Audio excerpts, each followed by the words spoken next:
لیکن جو جائز باتیں ہیں جن کا گھر داری سے تعلق ہے، مینجمنٹ سے، گھر بھی ایک اسٹیٹ ہوتی ہے، ریاست ہوتی ہے چھوٹی سی، اس کا بھی ایک سربراہ ہوتا ہے جو مرد ہوتا ہے، اللہ نے اس کو سربراہ بنایا ہے.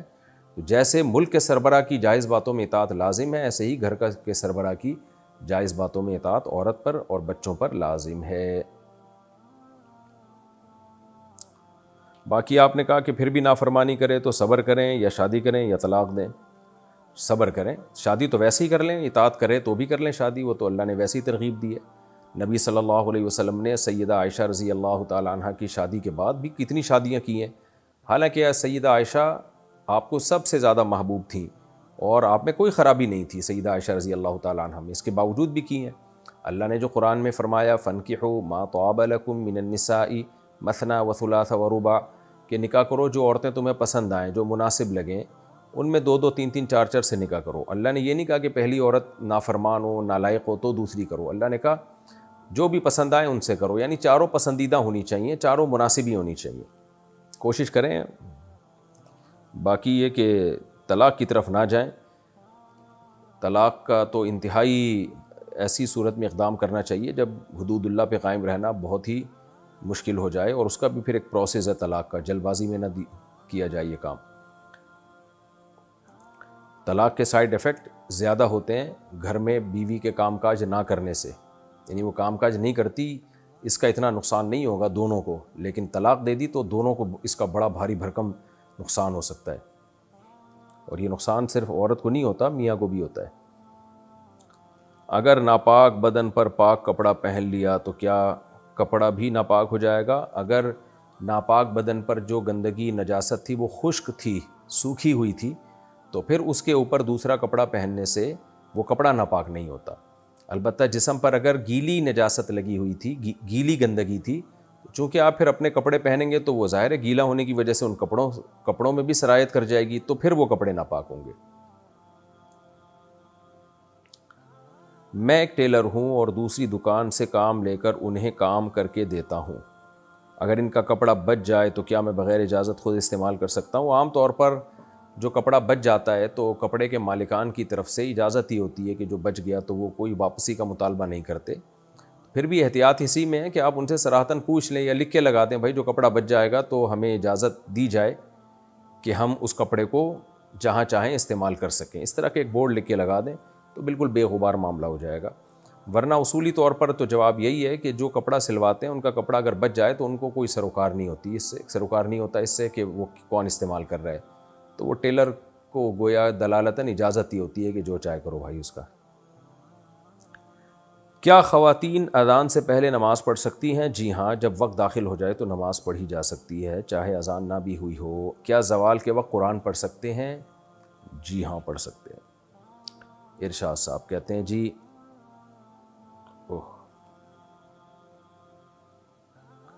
ارشاد صاحب کہتے ہیں ملتان سے ہیں، کہتے ہیں میرے ابو نے میری بہن کی شادی وٹے سٹے میں کر دی تھی. جب وہ نابالغ تھی اب وہ بالغ ہو گئی اور کہہ رہی ہے کہ میں نے ادھر شادی نہیں کرنی. لڑکے والوں سے ہم نے طلاق دینے کا کہا ہے لیکن وہ طلاق بھی نہیں دے رہا اور لڑکی بالکل راضی نہیں ہے، تو کیا اب ہم عدالت سے خلا لے سکتے ہیں؟ لڑکے والوں کو ہم نے پیسے کی بھی آفر کی ہے لیکن وہ نہیں مان رہے اور کہہ رہے ہیں کہ عدالت ہمیں بلائے گی تب بھی ہم نہیں آئیں گے، تو کیا عدالت کے ذریعے سے ہم خلا لے سکتے ہیں؟ دیکھیں، اگر نابالغ بچی کا نکاح ہو گیا اور انتظار کیا کہ بالغ ہوگی تو ہم اس کی رخصتی کریں گے، ایسا ہی ہوتا ہے. ظاہر ہے نابالغ بچی کی تو رخصتی نہیں کی جاتی، اور بچی چھوٹی ہے تو اس کی شرعاً اجازت بھی نہیں ہے رخصتی کرنے کی. تو پھر بچی اگر بالغ ہوتے ہی یہ کہہ دے کہ مجھے یہ نکاح قبول نہیں ہے، تو اگر والد کے علاوہ کسی نے نکاح کرایا ہو تو اس کو حق ہے. لیکن اگر والد نے کرایا تو چونکہ والد سے بہتر بیٹی کے لیے کوئی بھی نہیں سوچ سکتا، تو پھر والد کا کیا ہوا نکاح ختم نہیں کیا جا سکتا جب تک کہ یہ ثابت نہ ہو جائے کہ باپ نے اس نکاح میں واضح طور پر بیٹی کے مفاد کو قربان کیا ہے. جیسے بعض لوگ اپنی بیٹیاں بیچ دیتے ہیں پیسے لے کے، چھوٹی چھوٹی بچیوں کا بڈھوں سے نکاح کر دیتے ہیں، تو وہ تو نکاح ہی شرعاً کالعدم ہوگا، کیونکہ اس کی وجہ یہ ہے کہ اس میں باپ نے بیٹی کا فائدہ نہیں دیکھا، اپنا فائدہ دیکھا ہے. اگر اس نکاح میں باپ نے بیٹی ہی کا فائدہ دیکھا تھا، وٹا سٹا فی نفسی ہی جائز ہے، بشرطے کہ دونوں طرف مہر ہو، دونوں طرف الگ الگ مہر ہو. لیکن اب سوسائٹی میں اس کے نقصانات بھی ہیں، لیکن وہ یقینی نقصانات نہیں ہیں. تو باپ نے اگر بیٹی کا نکاح کیا تھا اور بیٹی کے مفاد کو سامنے رکھ کر، اس کے فیوچر کو سامنے رکھ کر فیصلہ کیا تھا، تو پھر بچی کے پاس یہ حق نہیں ہے کہ وہ اس نکاح کو ختم کرے. اب اگر وہ نہیں شوہر کے پاس جانا چاہتی کسی بھی وجہ سے، وہ تو کوئی بھی خاتون کبھی بھی ہو سکتا ہے کہ شوہر کے پاس نہ جانا چاہے، ہو سکتا ہے وہ 5 سال کے بعد کہتی میں نہیں رہنا چاہتی، تو کوئی بھی خاتون، اس کے لیے پھر شریعت نے خلا کا راستہ رکھا ہے. اور خلا کیا ہے قرآن نے بیان کر دیا سورہ بقرہ میں. اس پر میرا پورا ایک بیان بھی ہے، کلپ ہے، ریکارڈ ہے، وہ آپ سن سکتے ہیں پورے دلائل کے ساتھ، کہ اگر میاں بیوی نہیں رہ سکتے، یعنی بیوی چاہتی ہے شوہر سے علیحدگی، فلا جناح علیہما فیما افتدت بھی، تو شوہر کو راضی کیا جائے کہ وہ مہر لے لے یا اور بھی مزید کچھ رقم لے کے اس کو چھوڑ دے. اور یہ کام شوہر اگر خود سے نہ کر رہا ہو تو کورٹ کا سہارا لیا جا سکتا ہے، کیونکہ کورٹ کے نوٹس کو اور کورٹ کی بات کو شوہر سیریس لے گا کہ بھئی واقعی میری وائف جو ہے علیحدگی نہیں چاہتی ہے، اور کورٹ سے یہ تحفظ بھی ہوگا کہ جو پیسے میں نے متعین کیے وہ مجھے مل جائیں گے. اس لیے شریعت نے اس میں کورٹ میں جانے کا حکم دیا خلا میں، ورنہ خلا خود سے بھی ہو سکتا ہے کورٹ میں جائے بغیر. اب آپ نے کہا کہ لڑکے سے مطالبہ کیا، وہ 2 باتیں کر رہا ہے. نمبر 1 یہ کہ میں خلا نہیں دوں گا، میں نہ مہر واپس دوں گا نہ میں خلا دوں گا. نمبر 2 میں کورٹ بھی نہیں جاؤں گا. تو پھر شریعت کا حکم یہی ہے کہ لڑکی کی رخصتی کر دی جائے اور اس کو محبت سے سمجھایا جائے کہ دیکھو سارے مرد ایک جیسے نہیں ہوتے، اور 100% چاہتے ہیں اپنی دنیا میں پوری نہیں ہوتی. ویسے بھی بچیاں ناسمجھ ہوتی ہیں، یہ کسی اور کے پاس جائے پتہ نہیں وہ کیا کرے اس کے ساتھ معاملہ. باپ 99% یعنی باپ کے فیصلے میں غلطی کا امکان کم ہے، اور کم عمر بچی کے فیصلے میں غلطی کا امکان زیادہ ہے. تو اس لیے باپ کے فیصلے کو جب ہو چکا ہے تو اب اس کو مان لینا چاہیے. میں باپوں کو ترغیب نہیں دے رہا کہ نابالغ بچی کا نکاح کر دیا کریں، یہ ایک الگ بحث ہے کہ کرنا چاہیے کہ نہیں چاہیے. اب ایک کام ہو گیا ہے، ایک تو نہ ہوا ہوتا نا تو پھر تو ہم منع کرتے باپ کو، بھائی کیوں نکاح کر رہے ہو آپ ایک کم عمر بچی کا. لیکن اب ایک کام ہو گیا ہے تو پھر اس میں دیکھا جائے کہ اگر اس لڑکے میں کوئی بڑی خرابی نہیں ہے، کوئی واضح خرابی نہیں ہے اس میں، نارمل ایک جیسے لڑکے ہوتے ہیں اسی طرح ہے، تو پھر بچی کو محبت سے سمجھایا جائے کہ بھئی آپ رخصتی پہ آمادہ ہوں.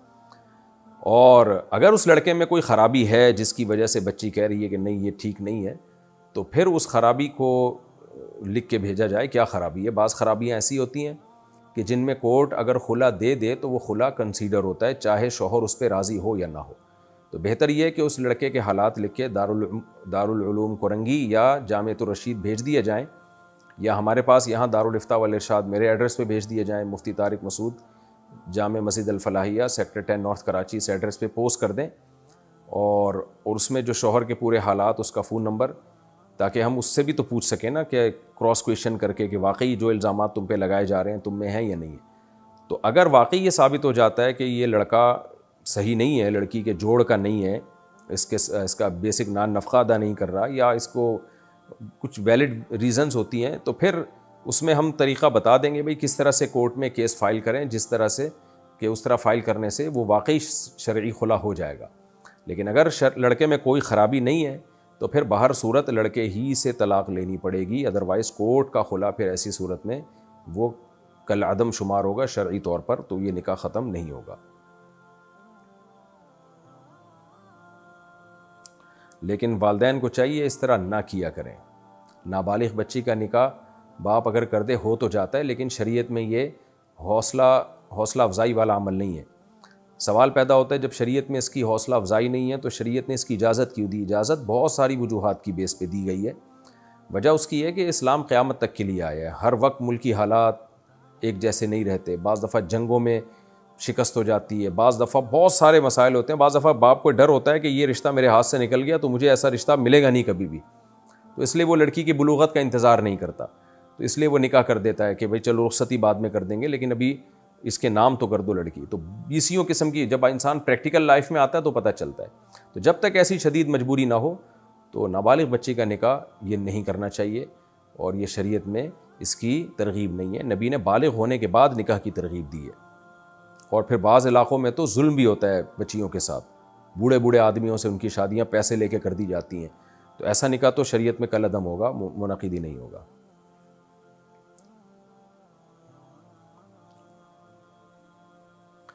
سیرت نبوی صلی اللہ علیہ وسلم پڑھنے کے لیے بہتر کتاب کون سی ہے؟ 2 کتابیں اچھی ہیں، ایک الرحیق المختوم ہے، اہل حدیث عالم کی بڑی شاندار کتاب ہے، اور ایک سیرت مصطفیٰ کے نام سے یہ دونوں کتابیں، یہ دوسری ایک دیوبندی عالم کی ہے مولانا ابو الحسن علی ندوی رحمہ اللہ تعالی، اور دوسری کتاب الرحیق المختوم، اس کو ایوارڈ ملا ہے سعودیہ میں، اردو میں ترجمہ بھی ملتا ہے، یہ دونوں میں سے کوئی بھی پڑھ لیں۔ یہ ذرا بڑی ہے، لمبی ہے الرحیق المختوم، دوسری کتابیں مختصر ہیں۔ تو سیرت مصطفیٰ کے نام سے بھی ایک کتاب ہے بہت زبردست، تو غالباً میں نے اسی کتاب کا 2 دفعہ نام لے لیا، سیرت مصطفیٰ، یہ ابو الحسن علی ندوی رحمہ اللہ تعالیٰ کی، یہ بھی اچھی کتاب ہے، آپ پڑھ لیں۔ 2 کتابیں میں نے آپ کو بتائی ہیں، یہ زیادہ بہتر کتابیں ہیں، باقی کتابیں تو بہت ساری ہیں۔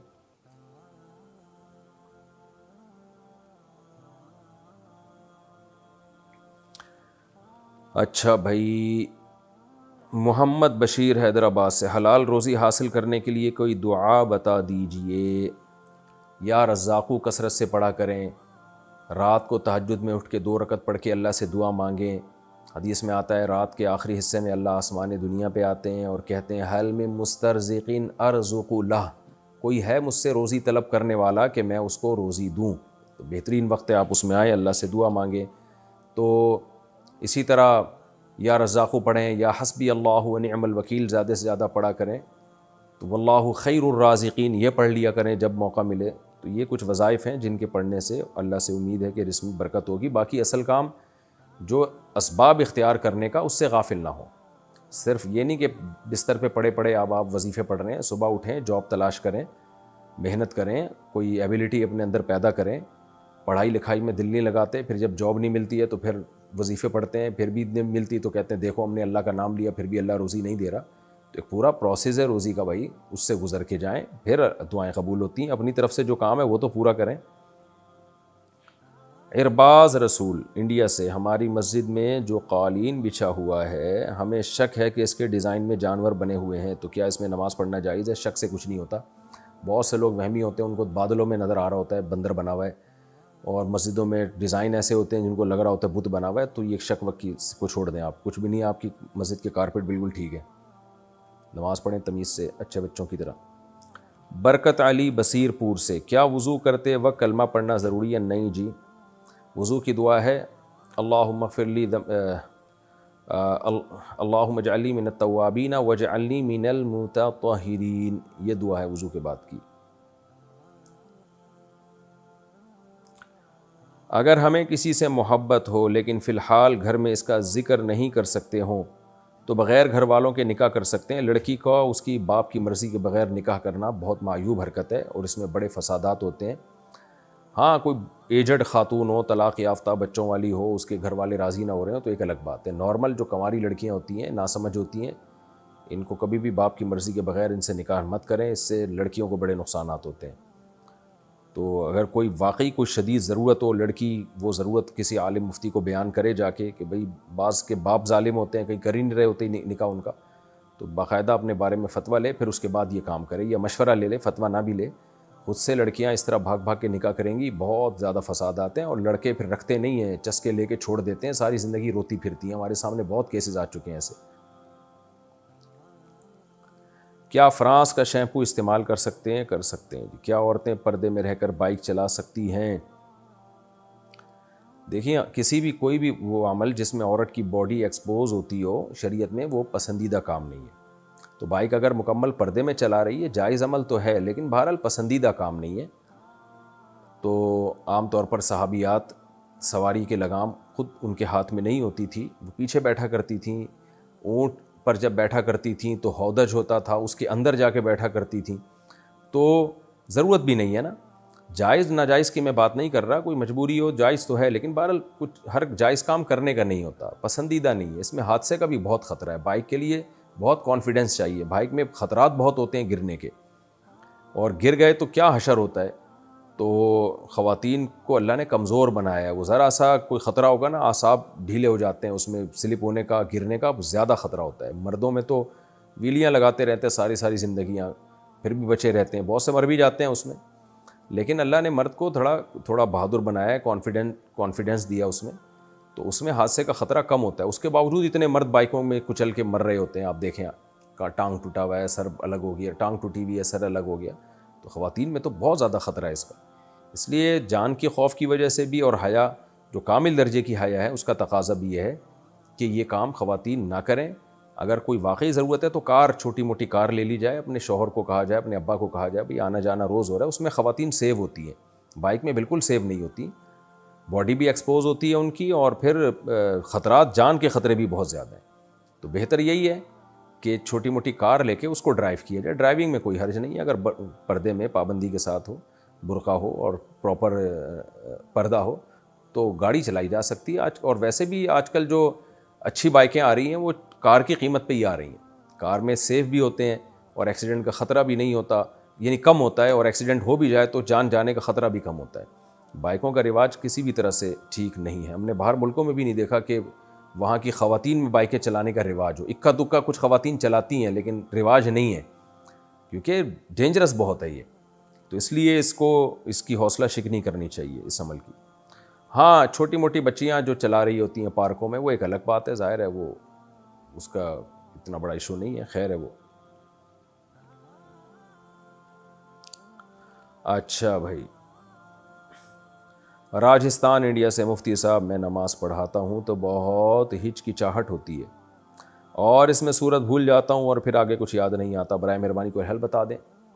آپ کو گھبراہٹ ہوتی ہے اس لیے جب آپ پرانے امام ہو جائیں گے، پکے ہو جائیں گے تو پھر یہ گھبراہٹ ختم ہو جائے گی، نیا نیا امام ہوتا ہے تو پھر اس میں یہ گھبراہٹ ہوتی ہے، اور اگر پرانے ہو کے بھی ہچکچاہٹ ختم نہیں ہوتی پھر یہ آپ کے دل کی کمزوری ہے، پھر ڈاکٹر کو بتائیں، کوئی آپ کو مقوی دے گا، خمیرہ مراویر اور خمیرہ گاؤ زبان اور اس طرح کے، جو حکیم کو بتائیں گے تو یہ خمیرے دے گا آپ کو، مقوی قلب خمیرے دے گا۔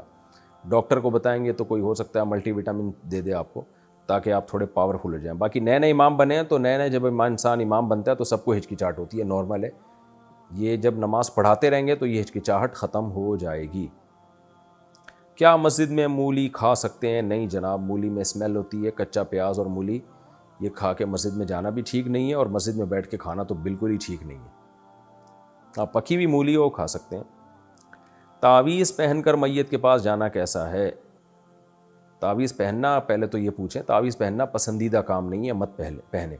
باقی میت کے پاس کسی نے تعویذ پہنا ہو تو جا سکتا ہے، نہ اس کے سے میت کو فائدہ ہوگا، نہ اس کو کوئی نقصان ہوگا، نہ کسی کو نقصان نہ کسی کو فائدہ، پرچی ہے گلے میں لٹکی ہوئی ہے۔ بہرحال جائز ناجائز کی بحث میں میں نہیں پڑتا، کمال توکل یہی ہے کہ یہ ان چیزوں سے انسان دور رہے، اور اس بحث میں بھی نہیں پڑتا کہ اس سے فائدہ ہوتا ہے کہ نہیں ہوتا، لیکن بہرحال کمال توکل یہی ہے کہ نہ پہنا جائے تعویذ۔ محمد ایان صاحب، ہمارے چچا مدرسے حفظ کرنے گئے تھے، چچا گئے تھے ماشاءاللہ، 6 پارے حفظ کر کے واپس آ گئے، کیوں بھائی؟ سب کہتے ہیں کہ ان پر اثرات ہیں، بہت سے مولاناؤں کو بتایا، کوئی کہتا ہے شیطان ہے، کوئی کہتا ہے اثرات ہیں۔ جن مولاناؤں نے بولا نا شیطان ہے، ان کے بارے میں ڈاؤٹ ہے کہ وہاں کوئی ایسی قسم کی چیز نہ ہو۔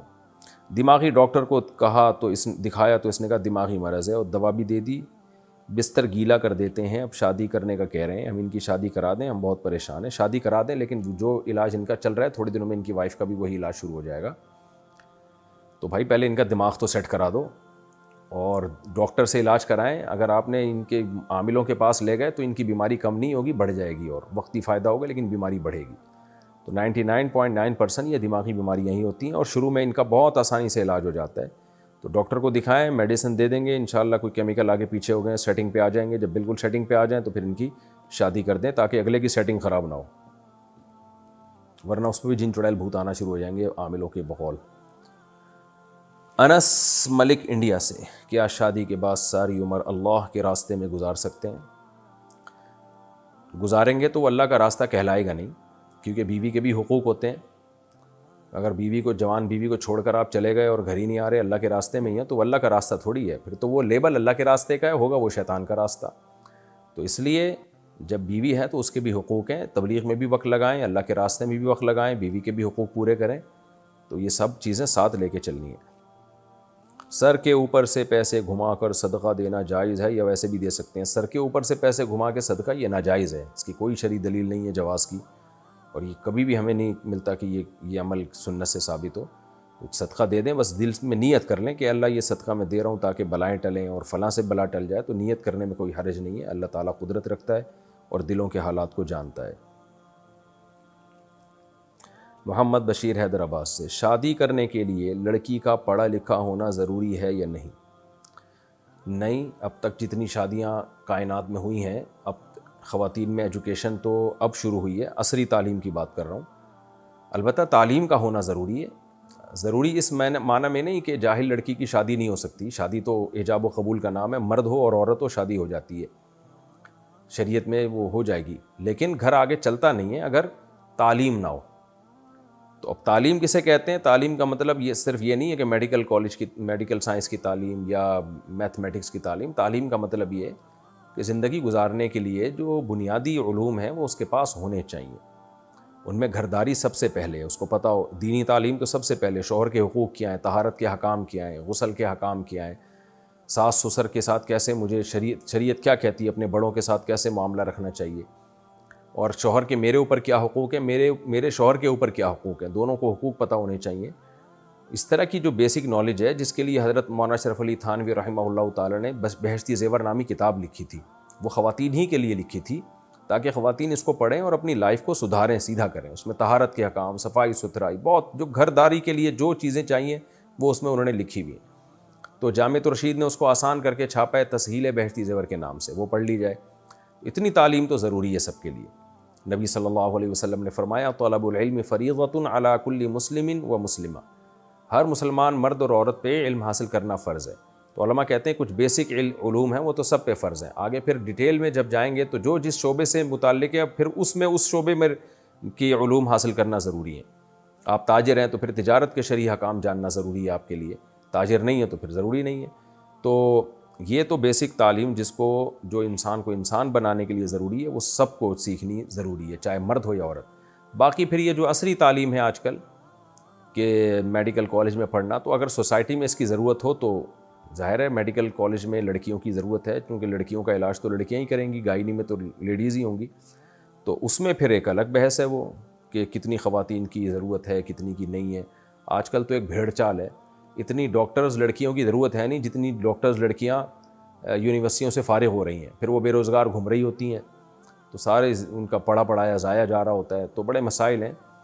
تو تعلیم دنیا کی دین کی تعلیم جتنی ضروری ہے وہ تو میں نے بتا دیا، دنیا کی تعلیم میں پہلے سوچنا چاہیے کہ آگے کرنا کیا ہے، اس کے حساب سے آگے پھر تعلیم حاصل کرنی چاہیے۔ اور جو آپ کرنا چاہتی ہیں، کوئی خاتون اگر کرنا چاہتی ہیں تو آگے اس میں آپ کو موقع بھی ملے گا کام کرنے کا کہ نہیں ملے گا، اس میں اتنے وسائل ہیں، اتنے ذرائع ہیں بھی کہ نہیں ہیں، ورنہ پھر وقت برباد ہوتا ہے اور کچھ بھی حاصل نہیں ہوتا، ڈپریشن میں جاتی ہیں۔ پھر دوسری بات یہ کہ رشتہ بھی پھر دیکھنا چاہیے۔ اب آپ نے پڑھ لکھ لیا، آپ نے پی ایچ ڈی کر لی، رشتے آج کل میٹرک پاس بھی نہیں مل رہے، لڑکوں میں تو ہے ہی نہیں، تو پھر وہ شادی نہیں صحیح طرح جوڑ کی نہیں ہوتی، لڑکی ڈبل ایم اے ہوتی ہے اور وہ لڑکا 8ویں سے بھاگا ہوا ہوتا ہے، نکاح پھر ہم نہیں پڑھانا ہوتا ہے، ہم خود خون کے آنسو رو رہے ہوتے ہیں، یار کدھر کس کا نکاح کس سے پڑھا رہے ہیں ہم۔ تو بس ایک بھیڑ چال ہے، بس چل رہے ہیں، تو خود فیصلہ کریں کہ کیا پڑھنا ہے کیا نہیں پڑھنا۔ میں تو ایک شرعی حکم بتا سکتا ہوں۔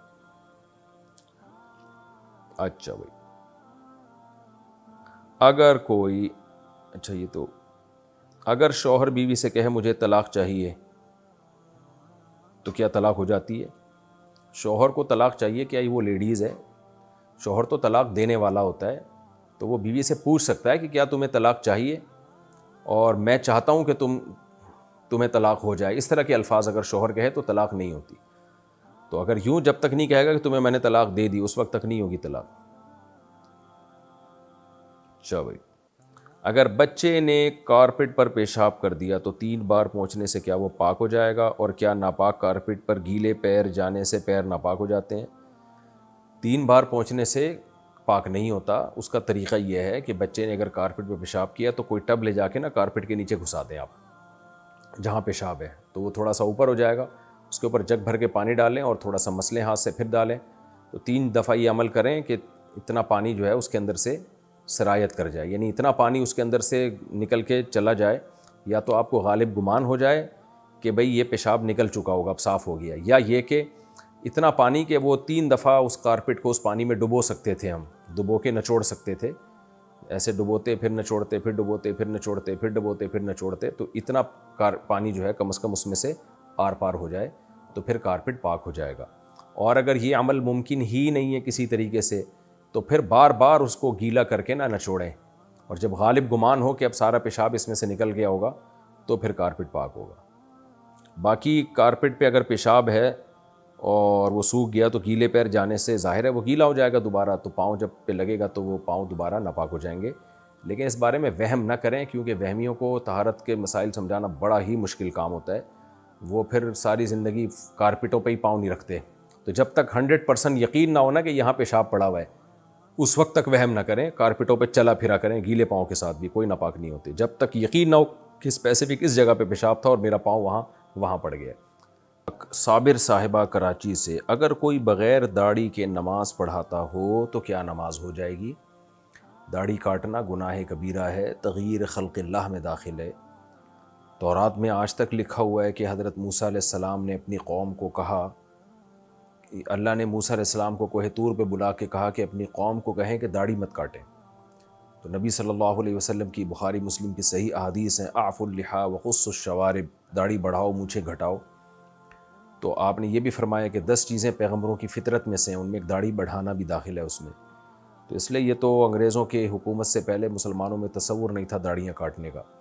مرد کی زینت ہے داڑھی، تو اس لیے داڑھی اگر کوئی شخص کاٹتا ہے تو اس کو اپنے اختیار سے امام بنانا جائز نہیں ہے. ہاں البتہ فتنہ کا خطرہ ہو، لڑائی جھگڑے کا خطرہ ہو. اب جیسے سفر میں آپ جا رہے ہوتے اکثر بغیر داڑھی والے آگے ہو جاتے ہیں، اب آپ ان کو ہٹاؤ گے کہ لڑائی جھگڑا ہوگا تو مجبوری ہے پھر اسی کے پیچھے نماز پڑھ لی جائے، جماعت نہ چھوڑی جائے. نماز ہر شخص کے پیچھے ہو جاتی ہے بشرطے کہ وہ مومن ہو، مسلمان ہو، ہر مسلمان کے پیچھے ہو جاتی ہے.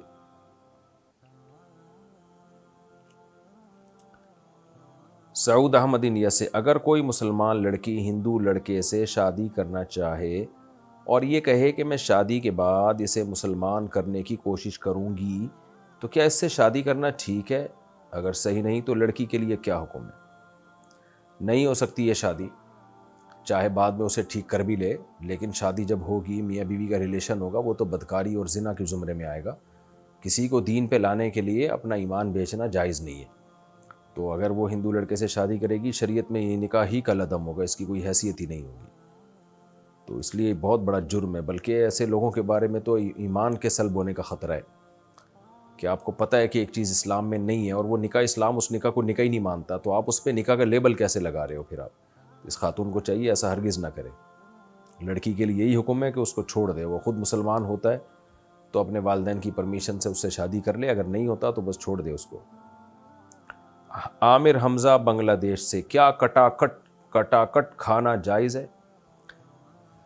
کٹاکٹ میں اگر کپورے بھی ڈل رہے ہیں نا تو وہ جائز نہیں ہے. اس کی دلیل کیا ہے؟ وہ یحرم علیہم الخبائث، اللہ تعالیٰ نے ہم پہ خبیث چیزوں کو، گندی چیزوں کو حرام کیا ہے.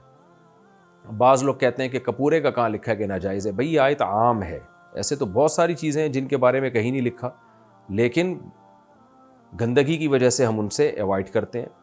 مثال کے طور پر منی ہے، بہت سے ائمہ کے نزدیک منی پاک ہے لیکن کھانا حرام ہے، حالانکہ کہیں نہیں لکھا کہ کھانا حرام ہے. اس لیے حرام ہے بھائی خبائث میں داخل ہے، گندی چیز ہے، تو ہمارے نزدیک تو وہ ویسے ہی ناپاک ہی ہے، ناپاک ہونے کی وجہ سے حرام ہے. لیکن جن ائمہ کے نزدیک پاک ہے، کھانا ان کے نزدیک بھی حرام ہے. حالانکہ وہاں بھی یہ سوال ہوگا کہ آپ نے کیسے کہہ دیا؟ وہ یہی جواب دیتے ہیں بھائی خبائث میں داخل ہے، قرآن میں آتا ہے خبیث چیزیں حرام ہیں، تو یہ خبیث نہیں تو اور کیا ہے پھر یہ.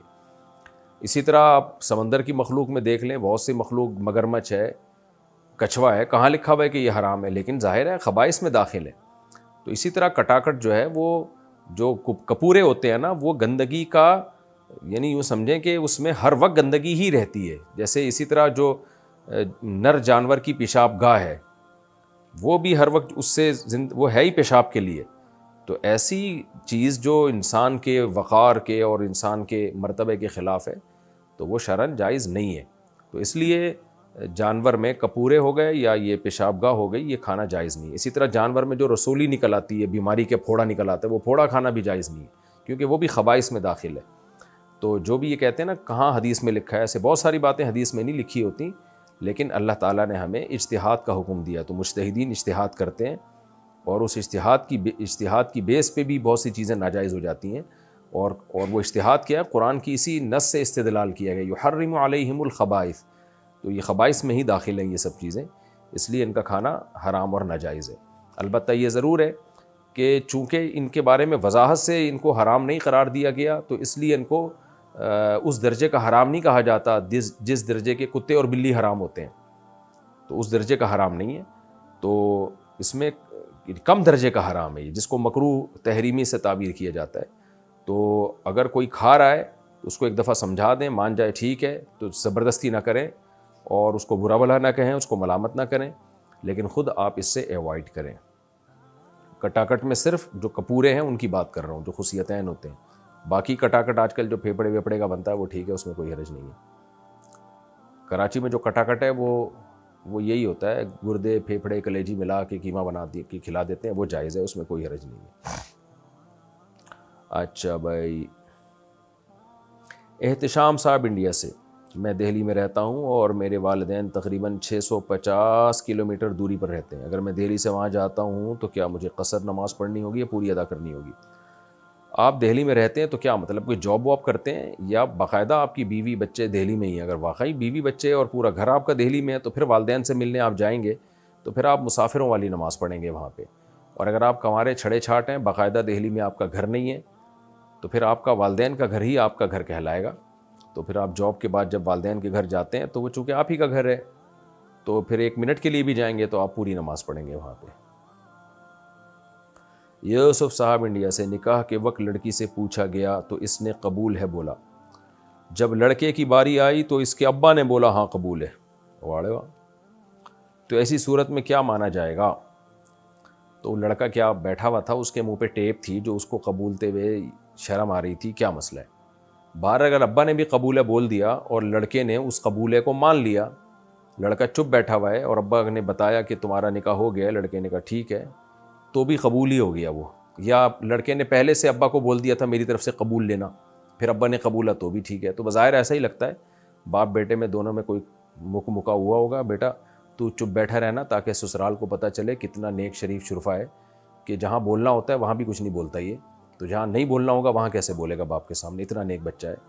تو شاید یہ مصلحت ہوگی. بہرحال اگر بیٹے نے ابا سے کہا تھا کہ آپ قبول لینا میری طرف سے، تو ابا پھر وکیل ہو گئے، پھر ابا کے قبولنا بیٹے کا قبول نہیں کہلائے گا. اور اگر بیٹے نے کہا نہیں تھا لیکن ابا نے قبولا اور بیٹے کو جب بتایا تو بیٹے کو اس پہ کوئی اعتراض نہ ہوا، اس نے کوئی ایسا عمل کر دیا جس سے ثابت ہوا کہ ابا کے قبولے پہ راضی ہے وہ، تو بھی ٹھیک ہے. اگر یہ دونوں باتیں نہیں تھیں تو پھر یہ قبولنا نہیں کہلائے گا، بلکہ دوبارہ نکاح کر کے بیٹے سے بولنا پڑے گا کہ بھائی تو منہ سے بول، صحیح ہے نا، قبول ہے کہ نہیں قبول ہے. اگر مسجد میں جماعت سے نماز ہو چکی ہو اور وہ نماز قضا نہ ہوئی تو اس نماز کو گھر میں پڑھنا جائز ہے؟ اسلاف سے یہ بات ثابت ہے. مصنف ابن ابی شیبہ میں کہ روایت ہے کہ جب صحابہ تابعین میں یہ معمول تھا کہ جب مسجد میں آتے دیکھتے کہ جماعت ہو چکی ہے تو یا تو وہیں انفرادی نماز پڑھتے یا گھر جا کے اپنے گھر والوں کے ساتھ جماعت کی نماز پڑھتے. تو آپ کے پاس اب دونوں آپشن ہیں. اگر مسجد میں آئے اور دیکھا جماعت نکل چکی ہے، پہلی بات تو یہ غلط ہے، ٹائم پہ آنا چاہیے، مسجد کی جماعت چھوڑنا جائز نہیں ہے، گناہ ہے. لیکن بہرحال ہو جاتا ہے کبھی آئے جماعت نکل گئی ہے تو پھر یا تو وہیں انفرادی فرض پڑھ لیں یا گھر جا کے، بہتر یہی ہے کہ بیوی بچوں کے ساتھ جماعت کر لیں. آپ نے بتایا ہے کہ اجتماعی دعا ٹھیک نہیں ہے، تو جو لوگ تبلیغی جماعت میں اس نیت سے جاتے ہیں کہ دعا میں شریک ہوں گے، اس کے بارے میں بتائیے. میں نے یہ نہیں کہا کہ اجتماعی دعا ٹھیک نہیں ہے، میری باتوں کو لوگ غلط رخ پہ لے کے جاتے ہیں.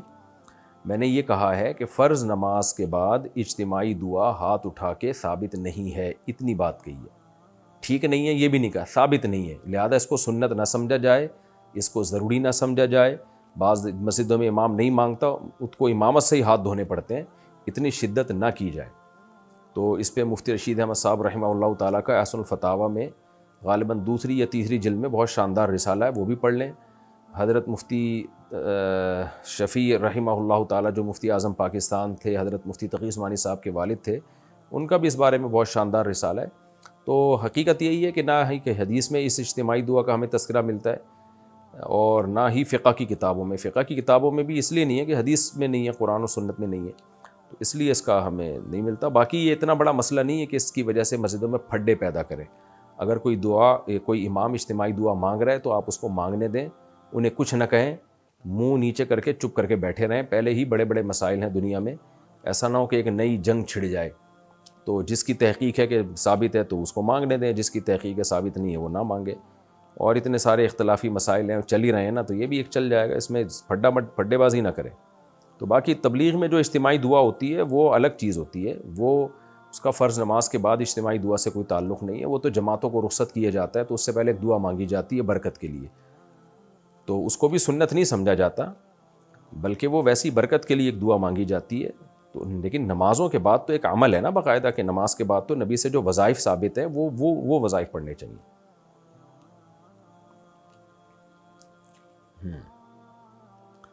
فہیم النساء انڈیا سے، کیا عورتیں اپنے ہونٹوں پر لپسٹک لگا سکتی ہیں اگر لپسٹک میں حرام اجزاء شامل ہوں؟ نہیں، پھر نہیں لگا سکتی اگر حرام اجزاء شامل ہیں، کیونکہ ہونٹ منہ کے قریب ترین حصہ ہوتا ہے اور اس میں بہت دفعہ لعاب اس سے لگ کے منہ کے اندر جاتا ہے، تو اگر حرام اجزاء شامل ہیں، اور خواتین کو دیکھنی چاہیے آج کل لپسٹک میں حرام اجزاء بھی شامل کیے جا رہے ہیں، تو اس میں تحقیق کر لینی چاہیے کہ کون سی لپسٹک حلال ہے کون سی حرام ہے۔ کیا کھانے کی پلیٹ میں ہاتھ دھو سکتے ہیں جی، اگر کسی کو اعتراض نہ ہو، گھن آ رہی ہو، سامنے بندہ بیٹھا ہوا ہوتا ہے بعض دفعہ تو پھر اس کو برا لگتا ہے۔ گجرات سے کسی نے پوچھا، کیا کسی سے بیعت ہونا ضروری ہے؟ ضروری نہیں ہے لیکن مفید بہت ہے، لیکن اس کا تعلق اس سے بیعت ہو کس سے رہے ہیں۔ آج کل جعلی پیر مارکیٹ میں بہت زیادہ ہیں، زیادہ نہیں بلکہ بہت زیادہ ہیں۔ بہشتی زیور میں شروع میں لکھا ہوا ہے کہ کسی سے بیعت ہوا جائے تو کوئی پیر جو ہے اس کے اوصاف کیا ہونے چاہیے، پیر و مرشد کون ہو جس سے آپ بیعت ہوں، اس کو اپنا مینٹور بنائیں، تو اس کا فائدہ یہ ہوتا ہے اگر کوئی صحیح پیر ہے، بدعتی نہیں ہے، عقیدہ بھی توحید پرست ہے، توحید پرست پیر ہے، بدعتی بھی نہیں ہے اور شریعت کا علم بھی رکھتا ہے وہ، اور خود بھی نیک ہو، حب جاہ، حب مال، حب باہ، ان تین چیزوں کا مریض نہ ہو۔ حب جاہ کا مطلب بڑائی کا شوق، تواضع نہیں ہے اس میں بلکہ اپنی دھونس، اور میں میرے مرید، اور میں جو ہے نا، بعض دفعہ جب انسان کو عزت ملتی ہے تو اپنی اوقات ہی بھول جاتا ہے وہ، تو یہ سب چیزیں نہ اس کے اندر۔ پھر حب مال نہ ہو، لالچی نہ ہو، مریدوں کی پینٹوں پہ اور جیبوں پہ نظر ہو کہ اس نے ہدیہ کیوں نہیں دیا اس نے، تو یہ چیز بھی نہ ہو۔ تیسرا حب باہ، حب باہ کا مطلب یہ کہ حلال و حرام میں جو ہے نا، جو اس میں انسان میں اللہ نے مرد میں ایک ڈیزائر رکھی ہے عورت کی طرف، پیروں کے پاس جب خواتین آتی ہیں تو یہ ٹھرک بھی، بہت سے پیر ٹھرکی بھی ہوتے ہیں، بڑے بڑے ان کے اسکینڈل بن جاتے ہیں، اور جعلی پیروں کی بات کر رہا ہوں، تو واقعی نیک آدمی ہو، کیا شرعی حدود ہیں، بیوی اور غیر محرم میں کیا فرق ہے، وہ جانتا ہو اور عملی طور پر جانتا ہو۔ بعض تو پیر کمبخت ایسے ہیں کہ کسی خاتون نے پیر صاحب سے رابطہ کیا، میں یعنی ان کو جانتا ہوں کہ جی مجھے کسی لڑکے سے عشق ہو گیا ہے، میں شادی شدہ ہوں، تو پیر صاحب سے بیعت ہونا چاہتی ہوں تاکہ میرا وہ عشق ختم ہو جائے، تو پیر صاحب نے اصلاح کرانے کے بجائے اپنے عشق میں ڈالنے کی کوشش شروع کر دی کہ میرے اوپر لٹو ہو جا تو کسی طریقے سے، تو عجیب دو نمبریاں چل رہی ہیں اس میں، تو اس کو حب باہ کہتے ہیں۔ تو حب جاہ بھی نہ ہو، حب مال بھی نہ ہو، حب باہ بھی نہ ہو، شریف انسان ہو، اور پھر اتنا بھی کافی نہیں ہے، یعنی نیک نہ ہو بلکہ نیک بنانا بھی جانتا ہو، اس کو گھراتے ہو کہ لوگوں کی تربیت کیسے۔ بعض لوگ نیک ہوتے ہیں لیکن پاگل ہوتے ہیں، پاگل کا مطلب یہ ہے کہ تھوڑا بیوقوف ہوتے ہیں، تو وہ نیک بنانا نہیں جانتے ہیں، ان کو نہیں پتہ ہوتا سوسائٹی کی اصلاح کیسے کی جاتی ہے۔ تو مصلح بھی ہوں، صالح ہونا کافی نہیں ہے، مصلح بھی ہوں، اور انتہائی اہم ترین شرط یہ ہے کہ اس بارے میں ان کی اپنی رائے کا اعتبار نہیں ہوگا، کسی بڑے بزرگ کی طرف سے ان کو اجازت بیعت بھی ملی ہو۔ انسان اپنے بارے میں نہیں کہے کہ میں چونکہ یہ سب چیزیں میرے اندر آ گئیں لہٰذا میں بیعت کرنا چاہتا ہوں، میں بیعت کر سکتا ہوں اب لوگوں کو، نہ آپ کی اپنی رائے کا اعتبار نہیں ہے، اپنے بارے میں انسان خوش فہمی مبتلا ہوتا ہے۔ ان سے پہلے جو اکابر گزر چکے ہیں، بڑے گزر چکے ہیں، ان میں سے کسی سے اس کو اجازت بیعت ہو، خلافت ہو، وہ کہیں کہ ہاں جی میں نے ان کو پرکھا ہے، آزمایا ہے، میری رائے کے مطابق یہ بندہ نہ اس میں جاہ کی محبت ہے، نہ مال کی محبت ہے، نہ باہ کی محبت ہے، اور یہ لوگوں کی اصلاح بھی کر سکتا ہے، تو وہ اجازت بیعت بھی دیں۔ یہ ساری شرطیں جہاں پائی جائیں گی، بعض دفعہ اجازت بیعت ملی ہوتی ہے لیکن جس نے اجازت دی ہوتی ہے وہ اس کے اجازت کا معیار ہی بہت ہلکا ہوتا ہے، ہر ایک کو اجازتیں مل رہی ہوتی ہیں، تو یہ سب چیزیں دیکھ کے اور پھر اس کی مجلس میں بیٹھ کے بھی اندازہ لگائیں کہ اس سے مجھے فائدہ بھی ہوگا یا ہو رہا ہے یا نہیں ہو رہا، تو اس کے بعد جا کے کسی سے بیعت اگر ہوا جائے تو بہت فائدہ ہوتا ہے۔ اس امت میں جتنے اکابر بزرگان دین گزرے ہیں، اگر یوں کہا جائے کہ 99.99% وہی ہیں جو باقاعدہ کسی بزرگ سے بیعت تھے، تو یہ دعویٰ شاید غلط نہیں ہوگا۔ تو ایسی شرطوں کے ساتھ بیعت ہونا بہت فائدہ مند ہے۔ اگر کسی لڑکی سے نکاح نہیں ہوا ہے تو کیا اس سے فون پر بات کرنا جائز ہے؟ کوئی بہت ہی ضروری بات ہو تو ضرورت کی حد تک بات کی جا سکتی ہے، بعض دفعہ براہ راست کچھ انسان چاہتا ہے کہ کنفیوژن اپنی دور کرے، چند باتیں پوچھ لیں تاکہ شادی کے بعد مسائل کھڑے نہ ہوں، لیکن گپے مارنا اور گھنٹوں گھنٹوں جو آج کل لونڈے لپاڑے فون سے چپکے ہوئے ہوتے ہیں اور خوب گپے مار رہے ہوتے ہیں، یہ حرام اور ناجائز ہے۔